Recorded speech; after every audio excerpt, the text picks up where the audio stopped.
ஹாய்ங்க, welcome to KM travel vlogs. நம்ம பர்னோ சீரீஸில் தான் இருக்கோம். இன்றைக்கி நம்ம என்ன பார்க்க போகிறோம்னா, பர்னோட ஹிஸ்ட்ரி, எந்தெந்த கிங்லாம் இங்கே இருந்தாங்க, ஆட்சி பண்ணாங்க, யார் யாருக்கும் வார் நடந்துச்சு அப்படின்ற ஃபுல் ஹிஸ்ட்ரி சீக்கிரம் கிறிஸ்பாக பார்த்து முடிச்சிடலாம். மறக்காமல் ஃபுல் வீடியோவும் ஸ்கிப் பண்ணாமல் நீங்கள் பாருங்கள். அப்போ தான் மற்றவங்களுக்கு அந்த வீடியோ ஷேர் ஆகும், சஜஷனில் காட்டும். லைக் பண்ணுங்கள், வீடியோட எண்டில் சப்ஸ்கிரைப் பண்ணுங்கள். இப்போ வாங்க வீடியோக்குள்ளே போகலாம்.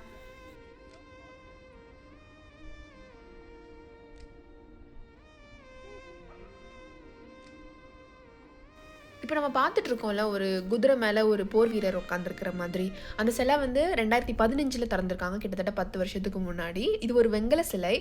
இது சிட்டியோட சென்டரில் மொராவியன் ஸ்கொயர் அப்படின்னு சொல்லுவாங்க, பர்னோ சிட்டியில். அந்த பிளேஸில் இருக்குது. இதை பார்க்குறதுக்கு வெளியூர் மக்கள்லாம் ரொம்ப ஆர்வமாக வந்து நின்று இந்த 2 குதிரையோட கால் கடையில் நின்று ஃபோட்டோலாம் எடுத்துகிட்டு போவாங்க. இது என்ன கான்செப்டில் இதை வந்து செஞ்சுருக்காங்க, அதாவது இதை வந்து மேட் பண்ணியிருக்காங்க அப்படின்னா, பிளாட்டோ வந்து ஒரு 4 நற்குணங்கள் சொல்லியிருந்திருக்காரு. என்னென்ன அறிவு, தைரியம், சமநிலை, தன்னடக்கம், ஒழுக்கம், அந்த மாதிரி ஒரு 4 கான்செப்டில் அவர் வந்து ஒரு நற்குணங்கள் சொல்லியிருந்திருப்பார். ஸோ அதை வந்து எக்ஸிபிட் பண்ணணும், அந்த தைரியத்தை வந்து ஷோகேஸ் பண்ணணும் அப்படின்றதுக்காண்டி அந்த கான்செப்டில் இந்த சிலையை வந்து வடிவமைச்சிருக்காங்க. எப்படி ஒரு போர் வீரர் ஒரு சண்டையில் வந்து தன்னோட தைரியமாக அதை நின்று ஃபேஸ் பண்ணுவாரோ நேருக்கு நேரம், அது மாதிரி நம்மளுக்கு அந்த தைரியத்தோடு எப்போவுமே இருக்கணும் அப்படின்ற ஒரு கான்செப்டில் இந்த சிலையை வச்சுருக்காங்க. இதுக்கு பின்னாடி இருந்த பில்டிங் வந்து மொராவியன் கேலரின்னு சொல்கிறாங்க. அந்த கோத்திக் பீரியடில் என்னென்னலாம் சிற்பங்கள், ட்ராயிங்ஸ் எல்லாம் இருந்தது அப்படின்றதெல்லாம் உள்ளே இருக்கும். அப்புறம் இங்கே வந்து அந்த பர்னோ சிட்டியோட சின்ன மினியேச்சர் மாதிரி இங்கே வச்சுருந்தாங்கங்க. அது வெயில்னால எனக்கு கிளாரு, அந்த ஷேடோலாம் இருந்தது. ஈவினிங் டைமில் போனோன்னா நல்லா அழகாக அந்த குட்டி குட்டி அந்த மினியேச்சர், அந்த பில்டிங்ஸ், அந்த கத்திட்டெல்லாம் அழகாக தெரியும்.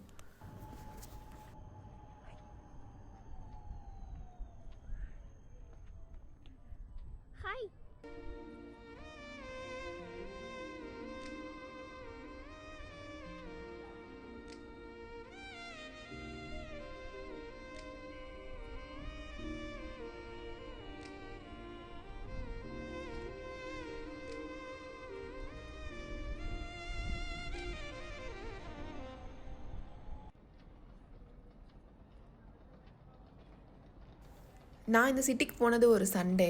எப்படி ரோடெல்லாம் வெறிச்சோடி போயிருக்கு பாருங்கள். இந்த யூரோப்பில் மேக்ஸிமம் எல்லா கண்ட்ரிலையுமே சண்டே வந்து எல்லாமே க்ளோஸ் பண்ணிடுவாங்க, வீட்டில் ரெஸ்ட் எடுத்துகிட்டு இருப்பாங்க. இந்த வெளியூர்லேருந்து வந்த டூரிஸ்ட் இல்லை நம்மள மாதிரி சிட்டி எக்ஸ்ப்ளோர் பண்ண போகலாம் அப்படின்னு போகிறவங்க தான் அங்கே இங்கேயும் போயிட்டுருப்பாங்க. மற்றபடி மேக்ஸிமம் சாட்டர்டே வரைக்கும் தான், சாட்டர்டே நைட்டு வரைக்கும் தான் இங்கே. சண்டே ஃபுல்லாக எல்லோரும் வீட்டுக்கு போயிட்டு ரெஸ்ட் எடுத்துகிட்டு இருப்பாங்க.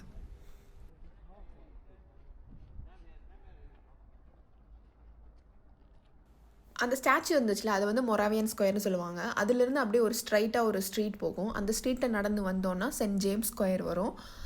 அங்கே தான் என்ன இருக்குன்னா, சென்ட் ஜேம்ஸ் சர்ச் இருக்குது. 13ஆம் நூற்றாண்டில் கட்டியிருக்காங்க. அந்த சர்ச்சோட டவர் தான் பர்னோ சிட்டிலே ரொம்ப உயரமான டவர். இதுக்கு எந்த ஃபீயும் கிடையாது, என்ட்ரி ஃபீலாம் கிடையாது. நம்ம போய் பார்த்து ப்ரேயர் பண்ணிக்கலாம். 1220 1240 வரைக்கும் கட்டியிருக்காங்க. கிட்டத்தட்ட 20 வருஷமாக இந்த தேவாலயத்தை கட்டியிருக்காங்க. அப்போல்லாம் வந்து ஜெர்மன் மொழி பேசுகிற மக்கள் தான் அதிகமாக இந்த ஏரியாலலாம் இருந்திருக்காங்க. ஸோ அவங்களோட ஸ்டைலில் இதை வந்து அழகாக கட்டியிருப்பாங்க.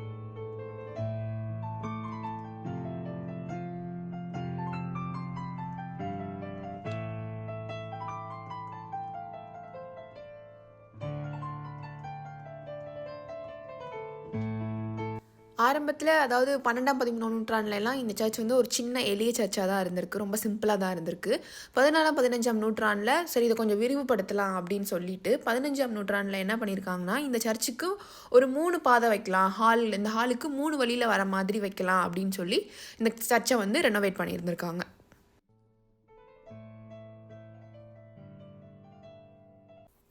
இந்த சென்ட் ஜேம்ஸ் சர்ச்சோட அந்த டவர் தான் ரொம்ப உயரமான டவர்னு சொன்னேன்ல பர்னோலே. அதோட ஹைட் எவ்வளோன்னா 94 மீட்டர் உயரமாக.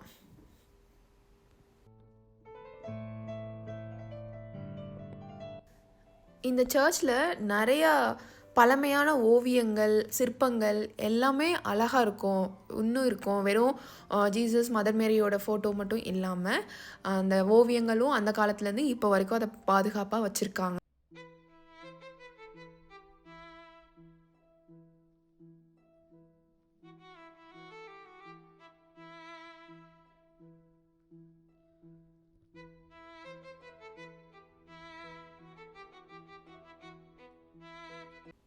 நீங்கள் பார்க்குறப்பவே இந்த வீடியோவில் பார்க்குறப்பவே உங்களுக்கு தெரியும் ஒவ்வொரு சிலையும் அதுக்கு பின்னாடி அந்த நம்ம பைபிளில் கேள்விப்பட்ட கதைகளோட ஒரு சின்ன ஒரு கிளிப்பிங்ஸ் எடுத்து அதை ட்ராயிங்காகவும் ஓவியங்களாகவும் வரைஞ்சிருப்பாங்க.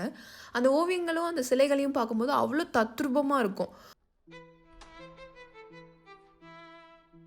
அவ்வளோ நேச்சராக அப்படி உயிரோடையே நம்ம நிஜமாலே அதெல்லாம் பார்க்குற மாதிரியே இருக்கும். அவ்வளோ தத்ரூபமாக இருக்கும்.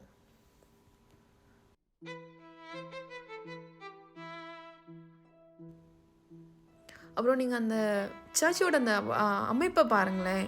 சுற்றி கண்ணாடி விண்டோஸ் வச்சு மேலே அந்த கூடாரம் அந்த டோம் வந்து அப்படியே ஒரு ஒரு ட்ரையாங்கிள் ஷேப்பில் முக்கோணமாக ஆர்ச் மாதிரி நல்ல ஹைட் ஏற்றி சீலிங்கெல்லாம் அவ்வளோ பிரம்மாண்டமாக கட்டியிருந்தாங்க பார்க்கும்போதே.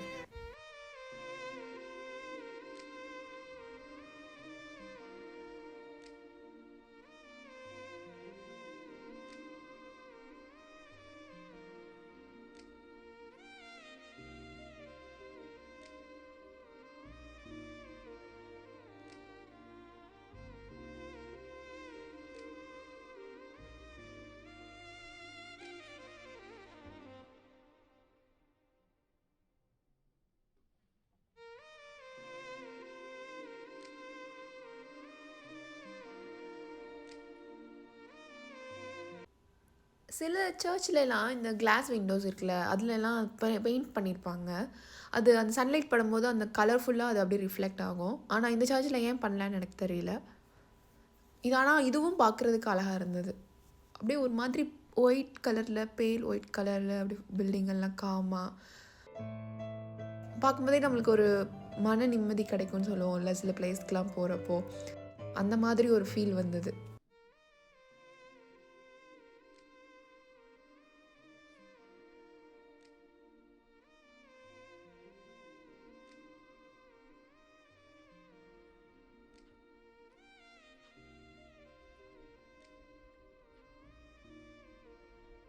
இந்த ஜீசஸ் ஸ்டாச்சு கீழே ஒரு சின்ன ஒரு பவுலில் எம்டி பேப்பர்ஸும் பேனாவும் வச்சுருந்தாங்க. நமக்கு ஏதாவது ப்ரேயர் சொல்லணும், அந்த சண்டே ப்ரேயர் மாஸில் ஸ்பெஷல் ப்ரேயர் ஏதாவது வச்சுக்கிறணும் அப்படின்னா அதில் எழுதி நம்ம அதுக்குள்ளே போட்டுக்கிறணுமா.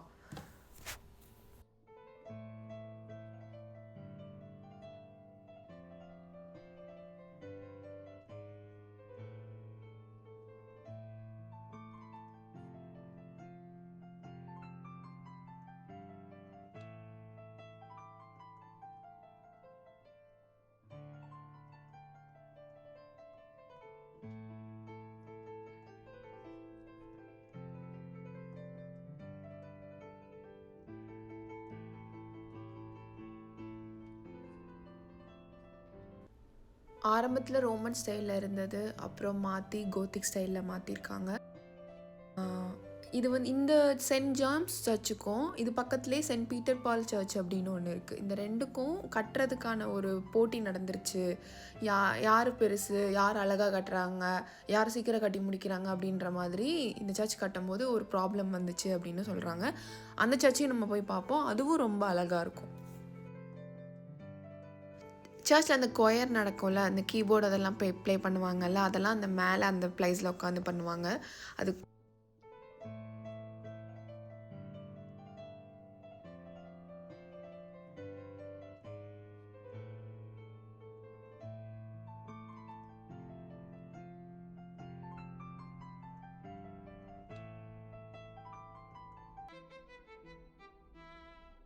அப்புறம் இன்னொரு முக்கியமான ஹிஸ்ட்ரி சொல்லட்டுமா?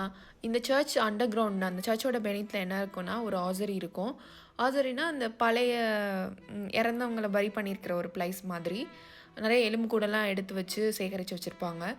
அதோட ஹிஸ்ட்ரி அதை பற்றின டீட்டெயில்ஸ் எல்லாம் நான் உங்களுக்கு நெக்ஸ்ட் வீடியோவில் ஷேர் பண்ணுறேன்.